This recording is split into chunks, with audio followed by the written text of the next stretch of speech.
On this episode of Rock School Proprietor Podcast, I'm speaking with Tim Topham.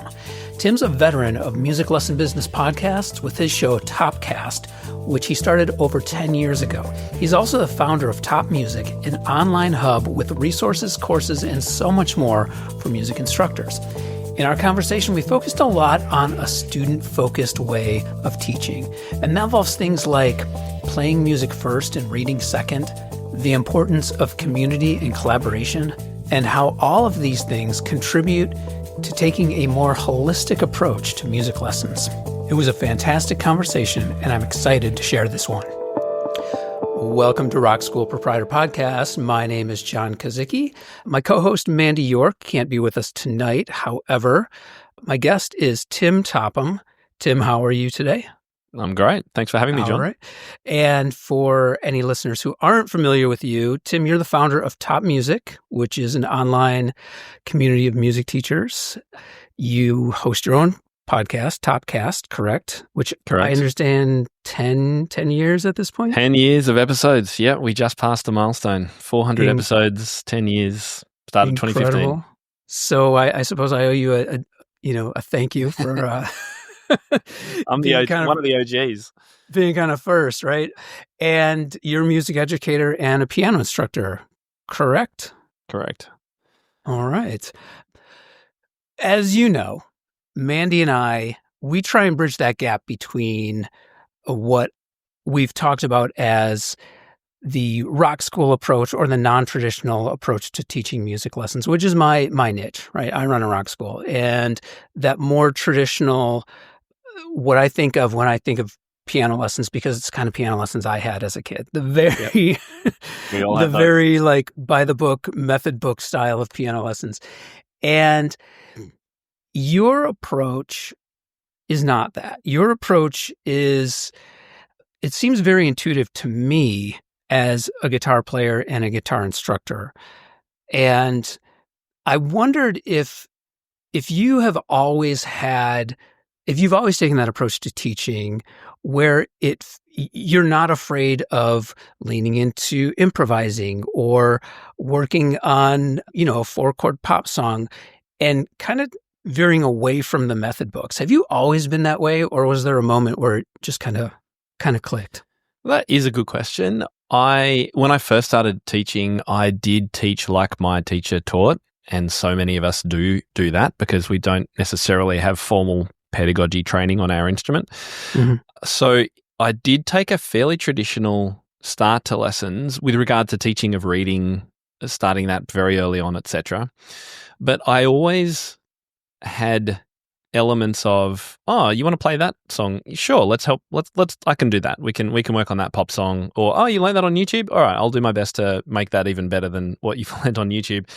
And adding elements of, you should probably know about chords. And all of that came about because I spent a lot of my teenage years, university years, etc., accompanying other singers and other instruments, playing for musical theatre. And so I had to be a really good sight reader. And good sight readers are great at understanding chords and harmony intuitively, knowing what key they're in and being able to kind of make stuff up as they go along, because that audition ain't stopping for anybody. I've been in some very awkward moments trying to play for someone auditioning for a show and not knowing the song they're playing and it being written terribly in 5 sharps and all this kind of stuff. And just having to rely as much as I can on my chords and my understanding of harmony and chord progressions. Mm-hmm. And so I guess the intuitive part of what I was doing, even in those early lessons, which were fairly traditional, is I was bringing in as much as I could for students about that sort of chordal background, because I just know how valuable it is. And it's just not taught if you're going to go traditional classical path. You go straight to reading single notes. Chords, if they're even in a method book, it's like level 5 or something, a few years in. And I just so strongly disagree. Students can be taught about basic tonic and dominant harmonies and basic chords, or even chord shells, just, a fifth, from the first few lessons, or at least, after the first month of lessons. Yeah. That's how guitar is taught most of the time. Yeah. we You say, start with chords, right? here's how to play a chord, and that's going to lead you from playing one chord to putting two chords together, three chords together. Here's a song that you can play, and there you are in the first, depending on the student, first few months, students playing a song. I wanted to share with you a story. So years ago, because first off, I've always had a hard time hiring piano instructors and finding piano instructors who are able to teach in that way, because what we do at the Rock School, we're about community, we're about playing together. And so it always felt weird to have the piano students on the side saying, well, do you have the music for me? And how do we integrate that? So this is years ago. A friend of mine is a classically trained piano player. I think she had 7 or 8 years of traditional piano lessons growing up. Amazing reader. You could put any piece of music in front of her and she could play it. And I needed a sub at my studio. So I called my friend Tara and she said, yeah, I'd love to do this. I don't know a lot of pop songs. And I said, don't worry about it. All these students are relative beginners. They're working on whatever. You'll be fine for a night, right? So she teaches for the day, and at the end of the night, we're talking about it. And she was ecstatic. She said, I had so much fun. I wish I could do that. And I said, well, why? You wish you could do what? She said she wishes she could play pop songs. And here I am thinking. This is the teacher. This is the 7 or 8 years of classical piano training. And she says, I wish I could play these 4-chord pop songs. And I don't understand. Why do you think so many piano instructors struggle with things like improv and 4-chord pop songs? Is it because of, just like you said, they're simply teaching how they were taught? I think there's a lot of that. I think it is also, we also have in piano, unlike some instruments, a very long history of pedagogy. And it goes back to the 1800s with the likes of Chopin and Liszt and Czerny, people who were incredible teachers and performers. And actually, in my book called No Book Beginners, I talk about this history of print music. When print music started to become popular, it meant that people started reading music that was written, and then that became a thing because there was no audio recordings to listen to. So if you wanted to listen to a Beethoven sonata, then someone's got to play it for you, and they probably should play it the right way. Mm-hmm. And then pianos became very popular in the early 1900s. And so people started creating method books. And then we just got into this reading paradigm where learning an instrument is all about learning to read notes. And it just stuck. And really, it's only been the last 10 or 15 years that teachers are starting to shift and realize that playing some chords, some pop songs, knowing a bit of improv, or being able to do that, or being able to help your student play Happy Birthday without having to stress about it and have music in front of them, is not just, icing on the cake or a bit of junk food along with the important stuff. It is actually fundamental in both retention and engagement of students, but also it really deepens their musical understanding. And I've really tried as much as I can over the last 15 years to help teachers realize that an understanding of chords and an ability to play chords and chord progressions is a fundamental building block of music that we should be explicitly teaching students. Mm-hmm. A lot of the time, teachers actually can read a lead sheet because they might have to do it for church or worship playing. They can probably sight read, but they perhaps don't know how they're doing it or how to teach what they're doing. So it can be kind of intuitive for some teachers to be able to play chords and understand that. But because these method books have never really talked about it and shown them how to teach it, that's where I saw, there's a huge learning gap here. How can I create resources to fill that? That's interesting. I was speaking with Dave Simon on an episode of the podcast, and we had talked about, because you mentioned just now what is fundamental to students and learning. And we were talking about, what do students want when they start playing an instrument? And what do their parents want when they start playing an instrument? They want to be sitting at maybe Christmas and the whole family's there, and the kid jumps on the piano or picks up a guitar or whatever and plays a song, and that everyone comes together because of a sense of community.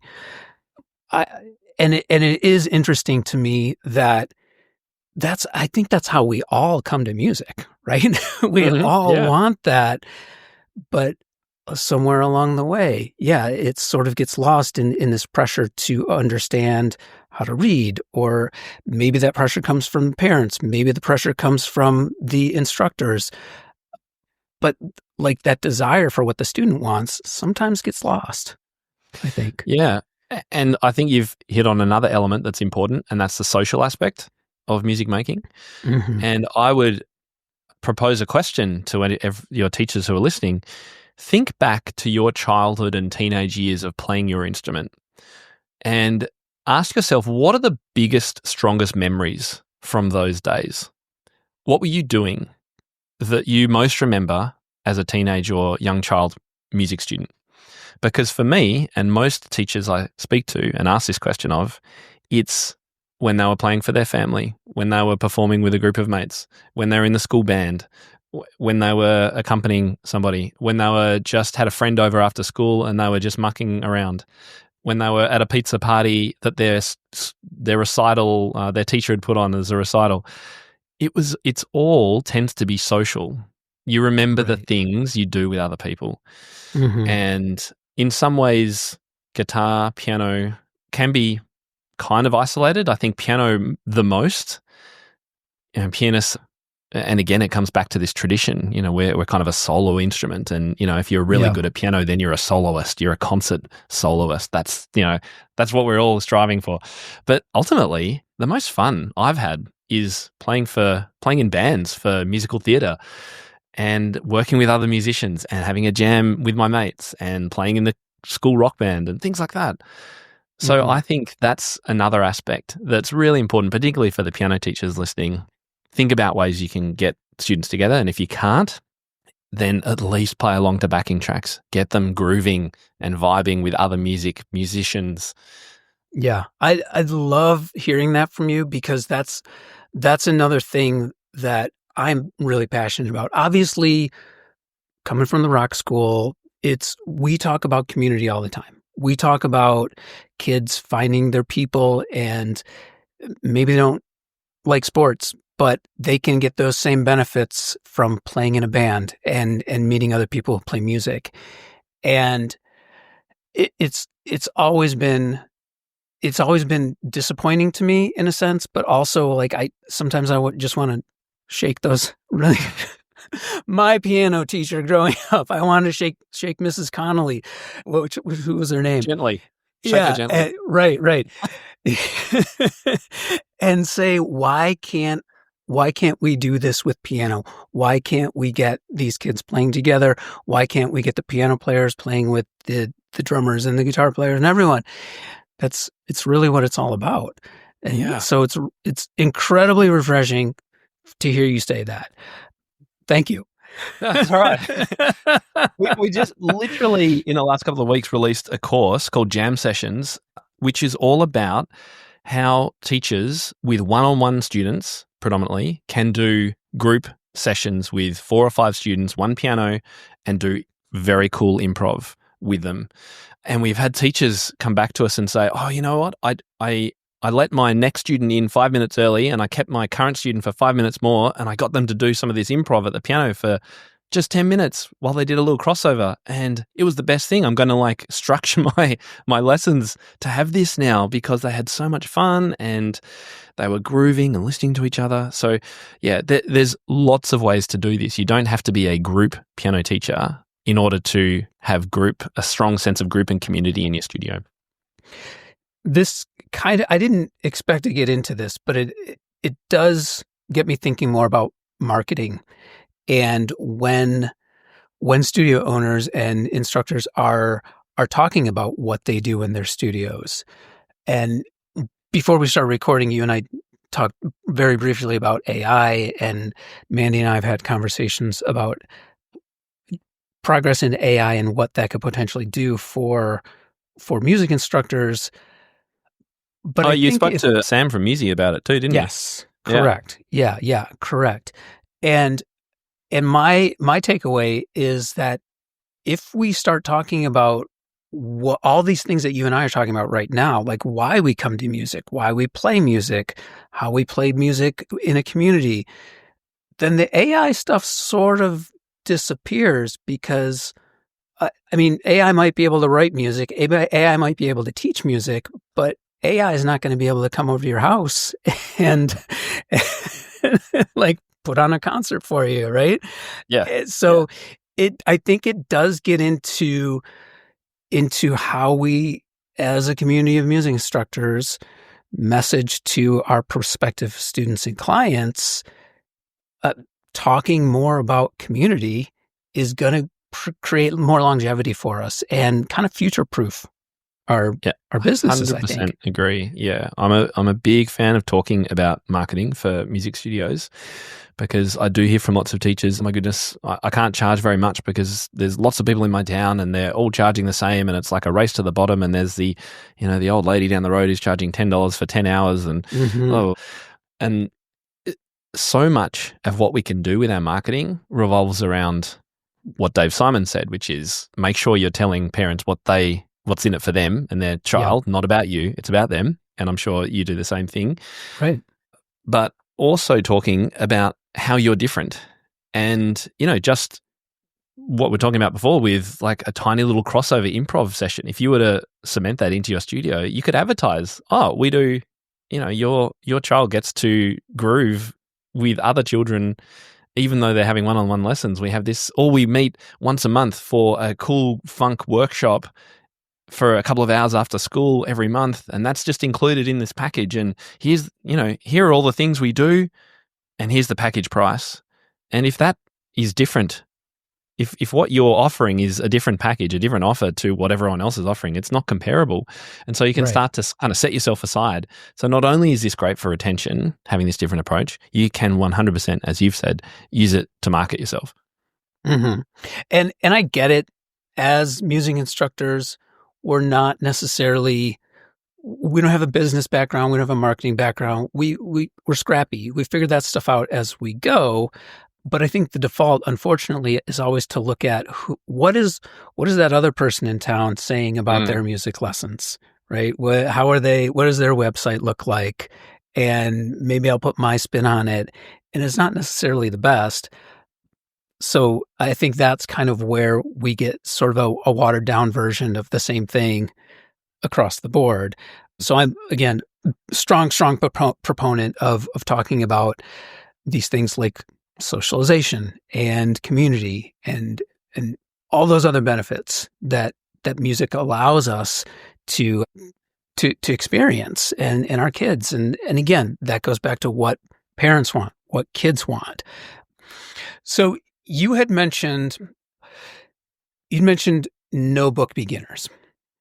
And I wanted to pick your brain about that a little bit because I was poking around your website and I've always had a hard time hiring instructors for piano because of what we've talked about. And I've found that jazz players have been great, again, because they understand how to improvise and use lead sheets. I've had piano players who also play guitar so that they've been able to adapt how they teach piano. I've had some success there. And I've even had some success with multi-instrumentalists, like maybe they're guitar players or drummers or something else first, and then they pick up piano. And because they have a different background in how they learned their primary instrument, they're able to then also adapt to piano. Now, if, say, I wanted to hire a piano instructor who maybe went through some of your top music courses, is can I search for them? Can I say, hey? Yes, you can. Or can I send an instructor through one of your courses? Or can I get your notebook beginner's book and hand it to an instructor and say, this is what we're going to do? Yeah, that's right. Read this. Yes. Look, thank you. Yes to all of those questions. You can find, we do have a certification program at Top Music, and we have a list of our teachers on our website. So you're more than welcome to find those people. But just because they're not listed there doesn't mean they haven't gone through and they don't teach the notebook kind of approach. Sure. And for those listening, the notebook beginner's approach is just my framework to help classically trained teachers leave the method book closed for at least the first 3 or 4 lessons, but anything up to 10 weeks of lessons if you'd like to, and help them and guide them through incredibly musical, engaging experience with their students, which is what we should be doing rather than opening a method book in those first lessons. Because what we do know from research is that the best things for new piano, I'm speaking specifically about piano here, piano students to do in those first few lessons is explore their instrument, to sing, tap, clap, move, create, be curious, be imaginative, and get to do all of these things in a musical context. But if you said to most teachers who have been brought up very traditionally, they might even agree, yeah, actually, that does make sense. We should probably do chords and singing and all that kind of stuff. But most of them don't know how. And so Notebook Beginners is a framework for how. So I do go through the history and I make the case for it and talk about the kind of arguments for it, which is what we've been discussing today, those building block ideas particularly. And then I give you in the book the first 5 lesson plans for 5 weeks worth of this approach. And it includes, chanting, singing, improvising. There are just lots of little ideas that any teacher can do because I spell it out absolutely step by step. So yes, that book is available and more than happy to share details about that later on if you'd like. And you asked about course as well. Notebook Beginners actually started as a course as I was developing this. It was one of my first courses, so probably 8 years ago now-ish. And as I was testing it with the students I was working with, I started putting the course together, recording videos, etc. So all of that's available in a course, and we do have that available as well as a standalone course that any teacher can buy. But for Rock School people like you as well, our membership, we have multi-teacher memberships too. So other proprietors of Rock Schools can actually sign up for that and then give access to any number of teachers that they want to. Gotcha. So question about the Notebook Beginners. I think you mentioned 5 to 10 weeks, up to 10 weeks of lessons? Yeah, anything up, yep. Okay. Now, again, this is remembering my piano lessons as a child. When we got done with one book, I was given the next book. Yes. So, and next lesson, you turn a page. Right. Yeah. So when we get to the end of Notebook Beginners, what happens then? Do we have the tools that we say like, okay, I understand what's going on now? Or is there a first book beginners? No, so look, I've got nothing against method books. Method books are actually the best way, structured, sequenced, scaffolded. They are brilliant. Most of them are all great. And I encourage teachers to use them when it comes time to teach reading.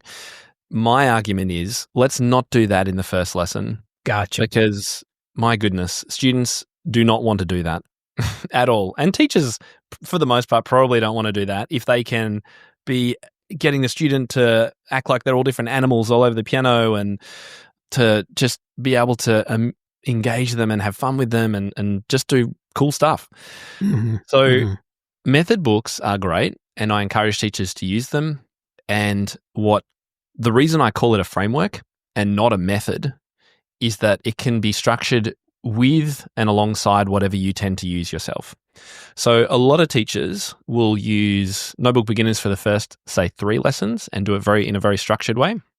And then during lessons 4 and 5, they'll start bringing in their regular method book. So they'll do some notebook stuff, and then they'll start the reading, and the two will work in parallel. That's great. And then at the end of the 10 weeks, if you choose to use it that long, some teachers might only use 5 weeks, they continue with the reading approach. But what we have also found is that teachers suddenly have their eyes open to what is possible outside of reading. Mm-hmm. And so for the most part, they continue to use these kind of elements and think strategically about, okay, how can I pull this piece apart with a student? How can I get them make this more creative? How can I get them curious about what they're learning? How can I help them improvise in this piece? Even if it doesn't have improvising, even if it's a bark piece, what can I do with this? And so they start to take on some of those concepts and use it in their everyday learning. We also we do recommend some method books that we like. And we also have had in the past Paul Myatt on to talk about whole body learning, which is a great approach that aligns beautifully with let's continue using this into repertoire that students are learning. And the whole body approach, I'd recommend any teacher look it up. It's a great next kind of step after that.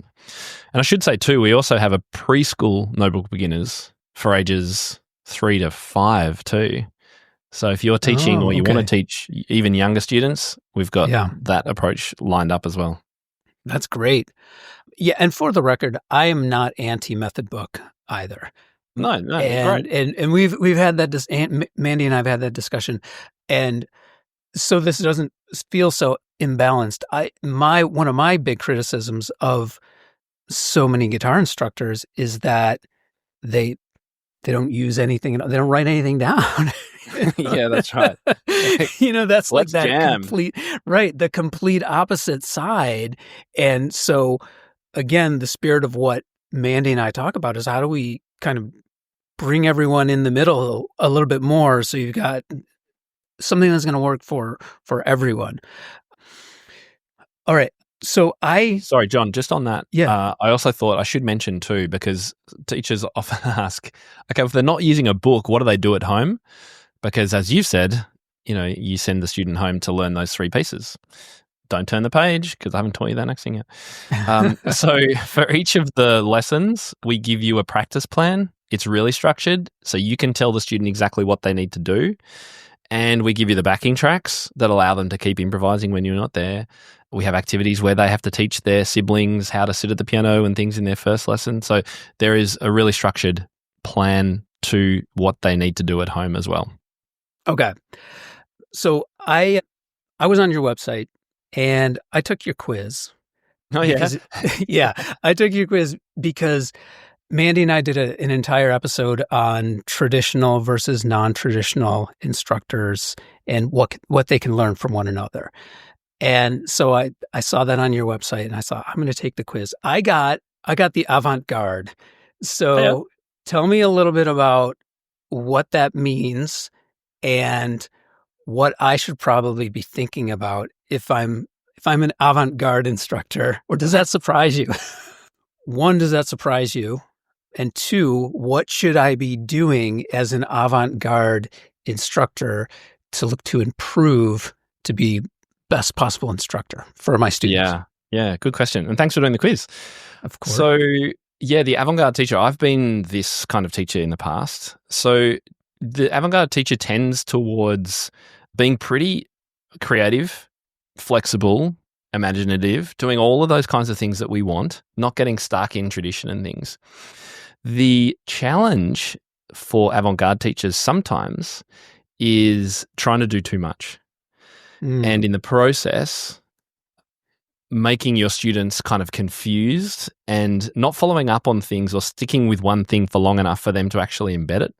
Okay. And I've done this to my students before because I'm very excited, as you can probably tell, about like any new idea in pedagogy. I want to try it out. I want to give it a shot.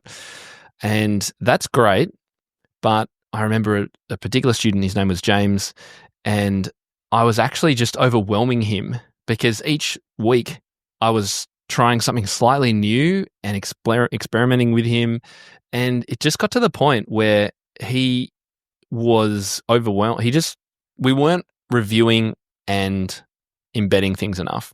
Mm-hmm. And it was, it was quite close that I was almost going to lose this student actually, because I was almost trying too hard. It was a little bit of that kind of squirrel moment where you're just looking for the shiny next thing without really working on what you've been and reviewing what you've been doing. So I think that is a challenge for avant-garde teachers, because you're really passionate and you're modern and creative and innovative, but you just have to remember to not go overboard. Question: When you had that experience, because what you were saying reminded me of myself as a new instructor, Mm-hmm. where I felt an immense amount of pressure to be teaching something new every single week. Mm. And it was self-imposed pressure, by the way. It wasn't, I thought in my mind, okay, well, parents are going to expect that their kids learn something new every week. I got to make sure I'm giving them something new. In your teaching journey, where were you when you had that experience? Yeah, first few years, I guess. So Okay. Yeah, after I'd started trying to do more and more that wasn't the method book, but I was going too far. And so, and I think it's actually a fairly common process through learning to teach that you do that. And you're right, it's all self-imposed. No one's telling you to do this. And parents, if you ask them, they just want their child to be enjoying it, making some nice sounds, being able to excitedly come to lessons and things like that. They don't necessarily, we hold ourselves up to these expectations all the time, don't we? That we must do this or that. Often the case, it actually take that pressure off yourself and you can enjoy much more what you're doing and be in the moment with a student. And that's often where the magic happens. And Mandy and I did an entire episode. It slips my mind what number episode it was, but we did an entire episode about taking that pressure off, playing more central in lessons as opposed to trying to teach constantly. Yep. So I'll link to that one in the show notes. Tim, with Top Music and your courses and your Notebook Beginners, where can people find all of that if they want to? Thank you. Yeah, it's all at topmusic.co. That's our sort of main site where we have our blog. We've got a monthly magazine as well. It's all free. And we've got the podcast, which is free too. And you'll be able to find links on there to pretty much everything we offer, webinars, various events, and the membership as well, which is called Top Music Pro. That's our subscription membership, which includes all of our courses and community, all of my resources, etc. But there are also a number of courses that can be bought just as a one-off course. And that's at topmusic.co/course or courses. I can't remember. One of the two will get you there. But everything's there at topmusic.co, right? Yeah, exactly. Okay. Yeah. All right. And the book is on Amazon and it's also digitally available through the website too. Fantastic. Tim, this was an absolute pleasure.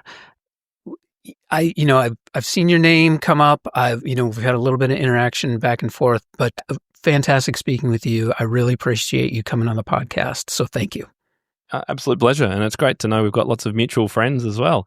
Yeah. So, look forward to continuing listening. And anyone that's listening to this, if you haven't listened to the ChatGPT episode that John put out the other week, go and listen to that. It's hilarious. I was like in the car going, oh my God, what is going on? This is crazy. 5 days, Tim. It was 5 days where I don't know how you kept going.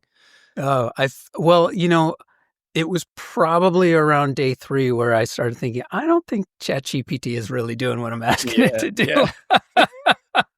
It's brilliant though how you the two of you read out, and I love that ChatGPT's voice was your female co-host. I think she just did such a great.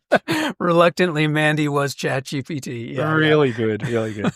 So thanks for your show though too. I've really enjoyed listening to it. Well, thank you, Tim.